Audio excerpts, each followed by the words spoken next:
Today we're going to be making squid-ink pasta with calamari, so we're indexing hard into the squid theme.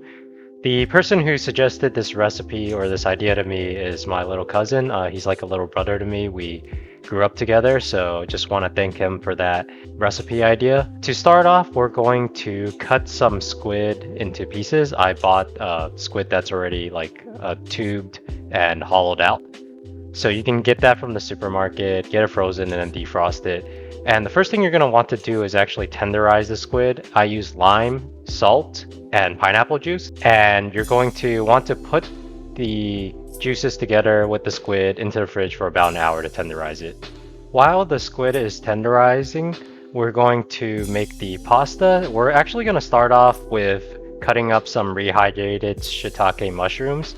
Shiitake mushrooms are a really nice kind of vegetable to go with the pasta because it soaks up all the sauce that we're going to be using for the squid ink pasta.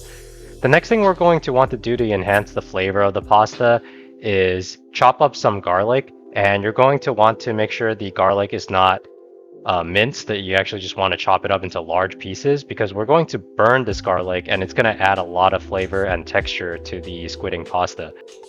Go ahead and start boiling your spaghetti of choice for about like 8 minutes, depending on the instructions on the pack. We're going to want to boil it pretty much cooked, not like overcooked, but at least past al dente.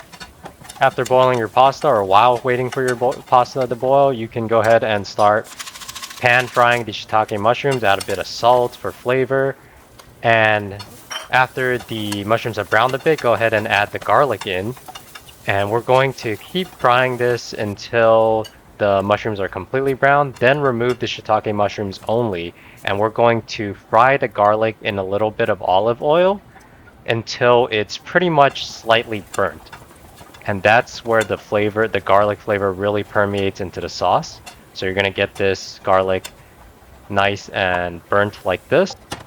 We are now going to start making our squid ink pasta sauce. The secret ingredient to this sauce is actually peanut butter. So squid ink itself has some flavor, but I'm actually really just using it mainly for the color and the strong umami flavor.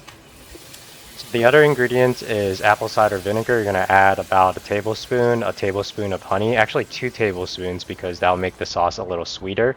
Then go ahead and add 2 tablespoons of squid ink. Actually, it's called cuttlefish ink, but for all intents and purposes, it's squid ink. And cuttlefish ink is a little less fishy than squid ink, but it has the same colors and just as good of umami. Now you're gonna want to deglaze the sauce or like make it more saucy by adding a lot of soy sauce. About a third cup will do, and go ahead and sprinkle in some onion powder. This gives it extra flavor. I also added a bit of sesame seeds and sesame oil. This is just to make the sauce give it a little bit more binding power and that sesame flavor. And finally, you're gonna deglaze it with pasta water. Go ahead and add about a half cup of pasta water. Add a bay leaf just to kill the smell. You'll just stir the sauce until some of the water has evaporated and the sauce becomes, a little more saucy instead of runny. Once that's ready, you can add your pasta in and give it a really good stir. Then add in your shiitake mushrooms and stir it until the entire dish is coated in the sauce. You're gonna see the sauce, the water still evaporate a little bit, so you'll see the noodles steaming, and this is exactly what you want. You'll know the noodles are done when you see a nice glossy sheen. Now we are back at the calamari, so go ahead and make the breading. We're gonna start by adding about a cup and a half of all-purpose flour, add some baking powder, teaspoon would do, add black pepper, and you're also going to want to add cornstarch, and you're going to be using quite a lot of cornstarch, about a third cup of cornstarch. This just helps the breading kind of adhere to the squid a bit more. And for seasoning, we're going to add a little bit of oregano and cayenne pepper. So go ahead and give that a good mix to make sure that all the spices and baking powder and such are evenly distributed. Then we're going to cut up our squid that has been tenderizing for about an hour in the fridge and put it into the breading mixture. We're actually going to be double breading our squid.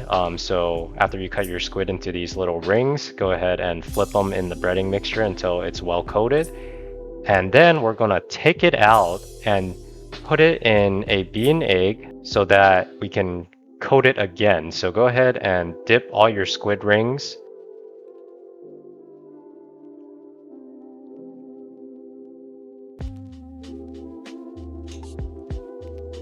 This process does take a while. And after you're done with that, go ahead and add all your rings that is coated with the bean egg into the breading mixture again and flip it over until the squid rings are completely covered with the breading. We're going to want to fry our squid no more than 3 minutes. This is very important. I would recommend only frying them for 2.5 minutes, and the oil should be around 350 degrees to 370 degrees Fahrenheit. It shouldn't exceed that amount, otherwise you're going to risk overcooking your squid and making the squid very chewy and not tender to bite through. So after 2.5 to 3 minutes, take the squid out, the first batch out anyways, and fry up your remaining batch.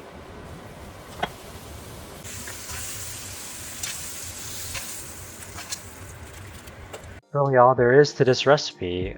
The squid-ink pasta was very, very flavorful.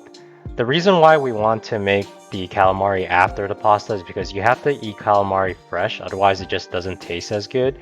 Now the squid itself doesn't have too much flavor. The breading does have a bit of flavor, but the squid, we didn't really season it, right? We just fried it in the breading.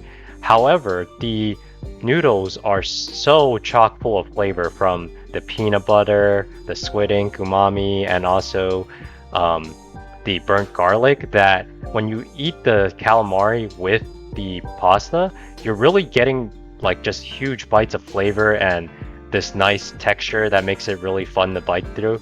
So you don't really need to season your calamari. If you're gonna eat calamari solo, I would recommend using like marinara sauce or some other sauce to dip it in. But since you're eating with this pasta, it's delicious as is. If you enjoyed watching this video, please feel free to give me a like and subscribe to my channel. You can also follow me on Instagram at bbqwayu, where I'll be posting shorts of the full recipe videos the week prior. As always, have a great day.